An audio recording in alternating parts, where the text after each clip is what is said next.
ብዙ ሰዎች ደውላችሁልኝ ነበረ። አመሰግናለሁ ስለኔ ጤንነት ስለተጨነቃችሁ። ስለሞቴም ያወጃችሁ አላችሁ። በቲክቶክ እና በፌስቡክ የቀብሩን ቦታ አልተናገራችሁም እና እሱ ይቀራችኋል እና ትንሽ ስነ ምግባር ባለው መልኩ ብንከባበር፣ ስራ ስለስራ ብንከባበር በጣም አሪፍ ነው።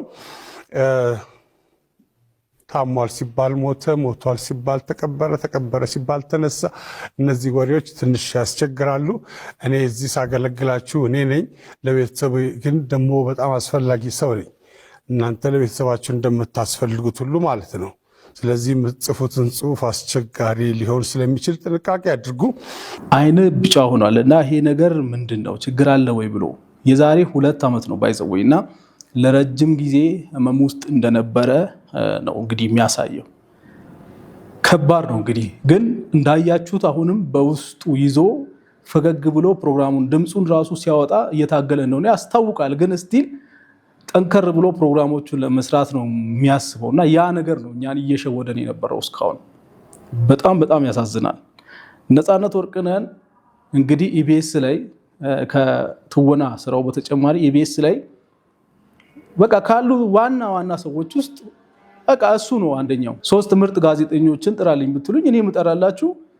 ነፃነት ወርቅነህ ለሞት የዳረገው ምክንያት እንዲሁም ስለ አርቲስቱ አንዳንድ መረጃዎችን ይዘናል። ሙሉን ቪዲዮ ተከታተሉ። ቪዲዮ ላይክ አድርጋችሁ እነዚህንና ሌሎች ተከታታይ መረጃዎችን ይዘን ስለምንመለስ ቻናሉን ሰብስክራይብ በማድረግና የደወል ምልክቷን ተጭኖ ኦል የምትሏን በመንካት ተቀላቀሉ። ታዲያ ነፃነት ወርቅነህ እረፍቱ ከተሰማ በኋላ ብዙዎችን ልብ እየሰበረ ከዚህ ቀደም በበርካታ የጥበብ ስራዎቹ ፊልም በመስራት እንዲሁም የማስታወቂያ ስራዎችንና በብዙዎች ደግሞ በኢቢኤስ ቴሌቪዥን በቤተሰብ ጨዋታ በተሰኘው ፕሮግራም የብዙዎችን ቀልብ እንዲሁም ድጋፍ ያገኘበት ፕሮግራም ነበረ። ነፃነት ወርቅነህ የልጅ አባትና ባለትዳር ሲሆን በበርካታ ሰዎች ከኢትዮጵያ ሕዝብ ባለፈ በማህበራዊ ኑሮ የተመሰገነ እንዲሁም በብዙዎች ዘንድ ተወዳጅ የሆነ አርቲስት ነበረ። በዛሬው ዕለት በተሰማው ህልፈቱ እጅግ በማዘንና ነፍሱን ባጸደ ገነት እንዲያኖረው እየተመኘን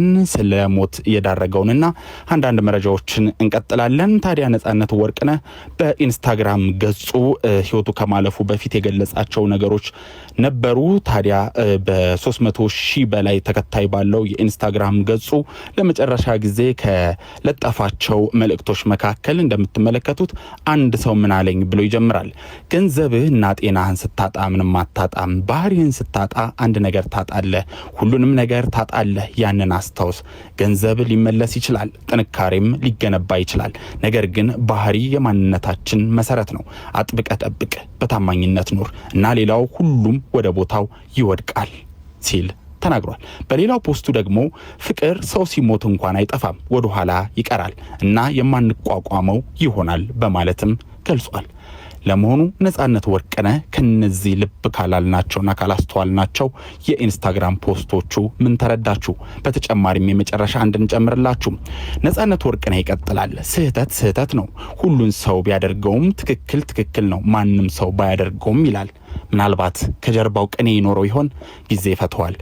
ነፃነት ወርቅነህ በህይወት በነበረበት እስከ ዛሬው ዕለት ድረስ ማለት ነው በርካታ የጥበብ ስራዎችን ሲሰራ ከተለያዩ አርቲስቶች፣ ከተለያዩ ድርጅቶች እንዲሁም ከመንግስት አካላትም ጭምር በርካታ የሆነ ድጋፍ እንዲሁም የበርካታ የሆኑ አድናቆቶችና ሽልማቶችን ያገኘባቸው ጊዜዎች ቀላል የሚባሉ ወይም በጣት የሚቆጠሩ አይደሉም።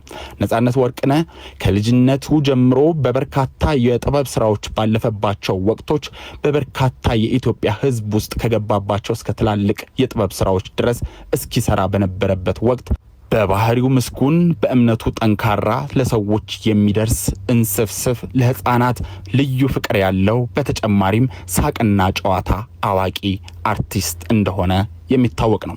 አይን ቢጫ ሆኗል እና ይሄ ነገር ምንድን ነው ችግር አለ ወይ ብሎ የዛሬ 2 ዓመት ነው ባይዘወይና ለረጅም ጊዜ ህመም ውስጥ እንደነበረ ነው እንግዲህ የሚያሳየው።